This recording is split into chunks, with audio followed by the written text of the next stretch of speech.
जय श्री कृष्णा, जय श्रीमन नारायण।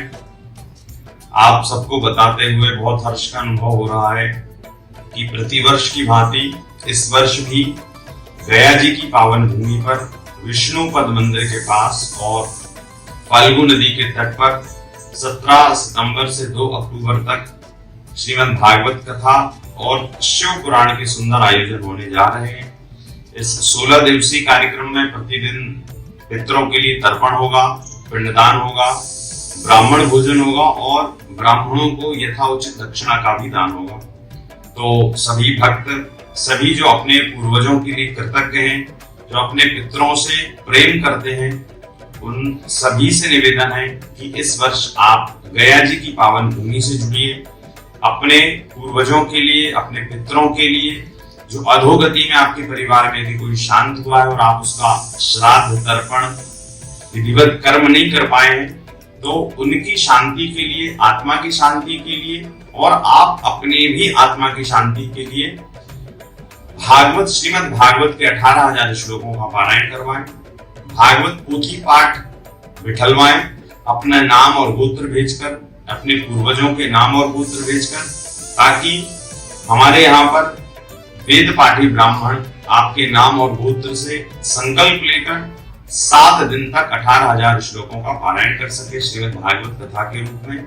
क्योंकि कलयुग में श्रीमद् भागवत साक्षात भगवान नारायण का ही स्वरूप है और इस सृष्टि के सबसे बड़े पितृ, सबसे बड़े पूर्वज यदि कोई है तो भगवान आदि नारायण है।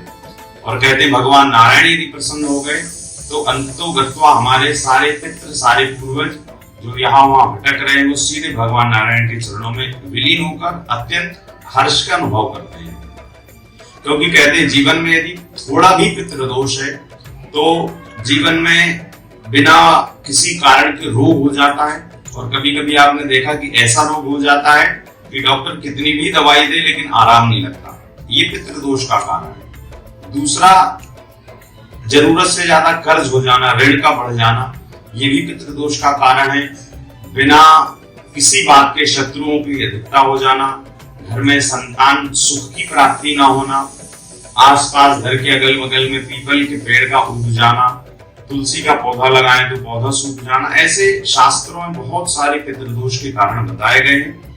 तो इस वर्ष यदि हमारे पास परमात्मा ने हमें सामर्थ्य दी है, पूर्वजों की हमें कृपा प्राप्त है, तो जरूर अपने पूर्वजों के लिए भागवत पोथी पाठ का पारायण जरूर करवाइए।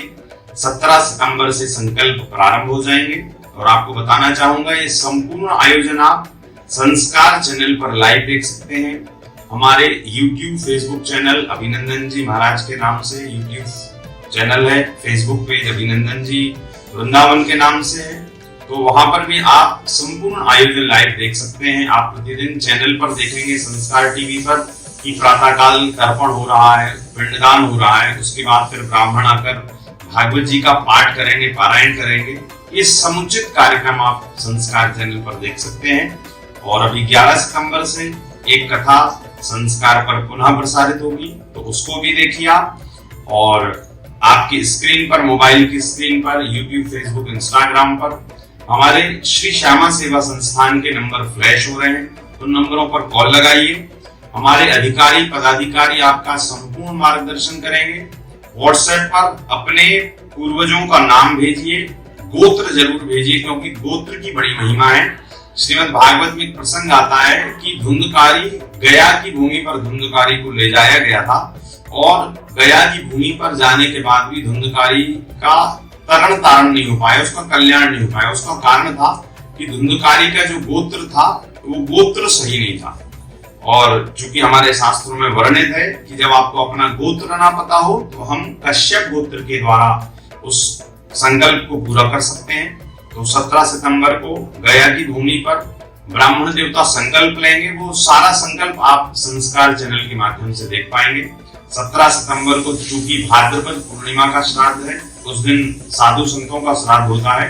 और फिर 18 सितंबर से हमारे पूर्वज पितरों का श्राद्ध तर्पण प्रारंभ हो जाएगा। तो इस संपूर्ण कथा आप संस्कार पर 18 तारीख से सत्संग चैनल पर, उसके बाद शुभ टीवी पर लगातार कार्यक्रम देखते रहें घर बैठे। और यदि आप आना भी चाहते हैं तो तो फोन पर सूचना करके आप गया जी की भूमि पर आ सकते हैं।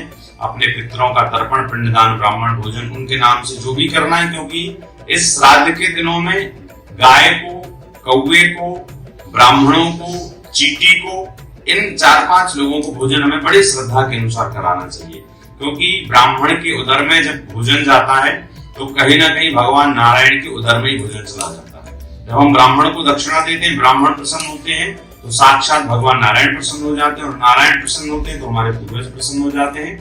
तो ये छोटी सी जानकारी मैंने आपको दी है। हमारे नंबर लगातार टीवी स्क्रीन पर, मोबाइल स्क्रीन पर फ्लैश हो रहे हैं, आप उन पर कॉल लगाइए। आपको जो भी सेवा राशि भागवत पोथी पाठ की है तो वो आपको बताई जाएगी, और हमारे संस्थान के अकाउंट नंबरों पर आप वो सेवा राशि डालकर अपनी भागवत पोथी पाठ बुक कर सकते हैं। जय श्री कृष्णा, जय श्रीमन नारायण।